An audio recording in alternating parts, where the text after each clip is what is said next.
হয়েছিলাম বুঝছো, আম্মা কইতেছে নিয়ে যাবেন লাগে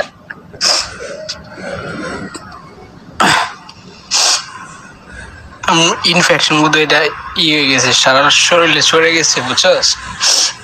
আম্মা কইতেছে বাচ্চা না, আর আব্বা বলি কইতেছে বাড়ি যেত কই নাহলে বাড়ি তুলে যেত। আমি কিছু বুঝতেছি না, আমার মাথায় কিছু ঢুকতেছে না। এই 10টা বছর এবার অসুখ।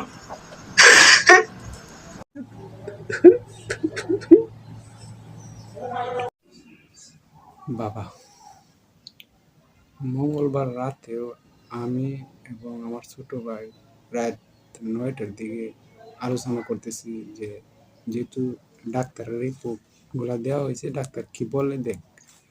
তারপরে ডাক্তার আপনার রিপোর্ট দেখছি, দেখার পর উনি বলতেছে যে কিডনিতে একটু সমস্যা আছে, তো কিডনিতে আপনাদের ডায়ালিসিস করতে হবে। তো আমি ওর সাথে আলোচনা করতেছি যে ডায়ালিসিস যেহেতু ডাক্তার বলছে, তো কি কি করতে হবে, রক্ত ম্যানেজ করতে হবে, হ্যাঁ, বা ডায়ালিসিস করতে গেলে একটা যন্ত্রের দরকার হয়, এটা নিজেদের কিনতে হয়, ওটাও কিনবো আর কি, এ নিয়ে আলোচনা করতেছি। তার মধ্যে হসপিটালে আমার মা ছিল এবং আমার বড় ভাই এবং আমার এক বোন ছিল, চাচাতো ভাই মাসুদ ছিল।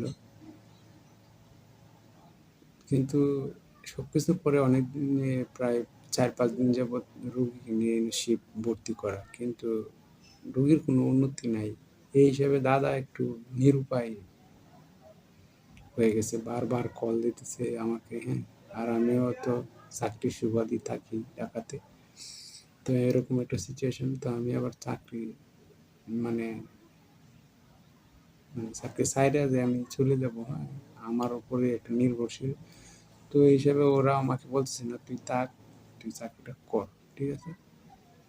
তো এই আর কি নিয়ে আর কি কথাবার্তা চলতেছে। আর ছোট ভাইয়ের সাথে তো মেসেঞ্জার শুয়ে আবার পড়াশোনা করতেছে টাঙ্গাইলে।